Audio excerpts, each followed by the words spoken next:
classical Marxism, which was materialism, which said that idealism, that was just bourgeois nonsense, that ideas couldn't affect people that much. But the Frankfurt people said, yes, there's something wrong with the minds of the workers, that they behave against their own interests.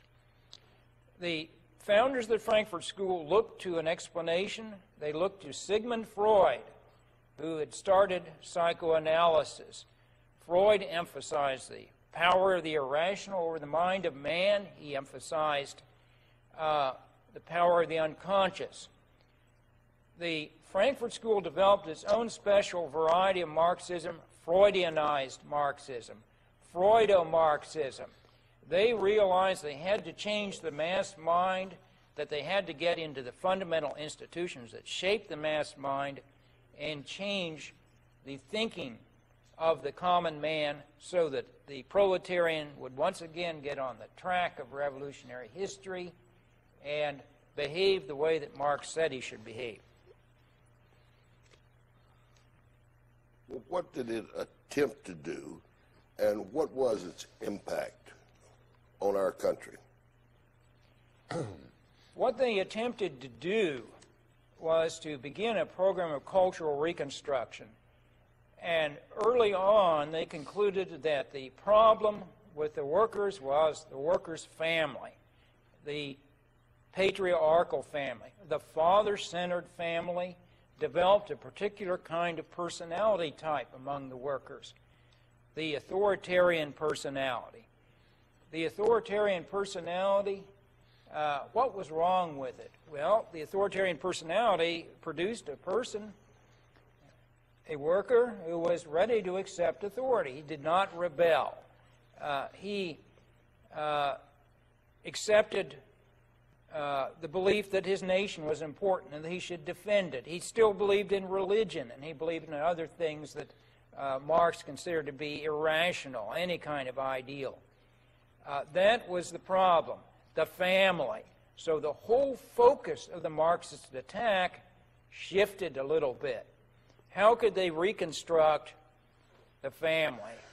What they really ended up trying to do was to deconstruct it, to use a currently fashionable term, to destroy the patriarchal family, which produced the authoritarian personality, the worker who accepted capitalist authority, who was not a good revolutionary. Dr. Walpin, what was the adverse effect of the Frankfurt School on the world? Well, I would say if we looked at our own country, and to a lesser degree perhaps Western Europe, we live in an era today when patriotism, defense of our own nationality, independence, sovereignty are all under attack. And basically that's why this obscure school is so terribly important. If you go back to the period covered by Dr. Nelson in the 1920s, there was a marked shift in this school around 1930. Originally, it was focused on, you might say, traditional type of Marxist concern with the working class and unions and that sort of thing. But around 1930, in the late 20s, what was going on in Europe? We see the emergence or the re-emergence of what they couldn't believe happened during the First World War period, that is, of nationalism. First in Italy, and then even it was beginning in Germany.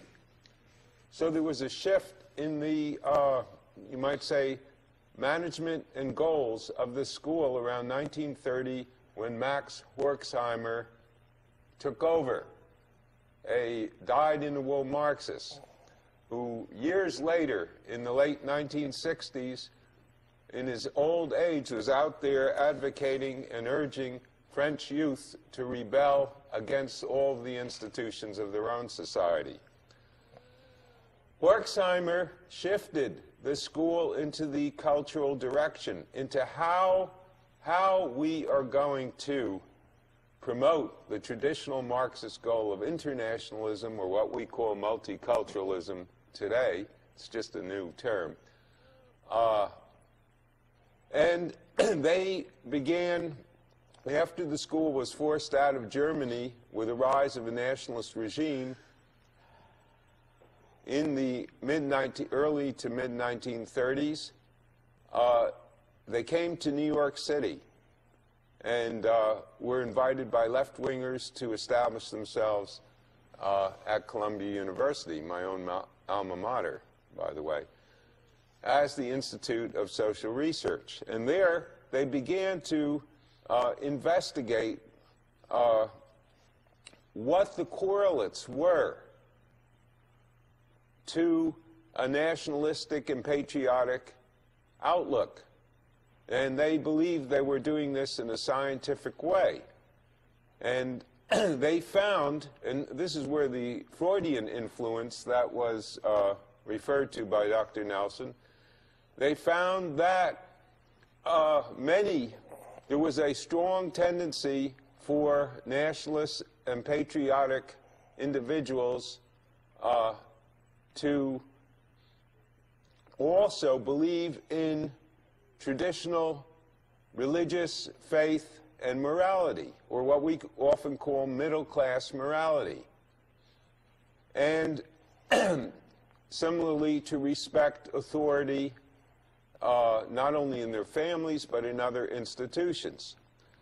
So the school concluded, even though some of their methodology was, shall we say, not too kosher and was scientifically dubious, they concluded it was necessary to promote youth rebellion against middle-class morality. You can see a good example of how they influenced this process in the film Pleasantville that came out, I think, 10 to 15 years ago.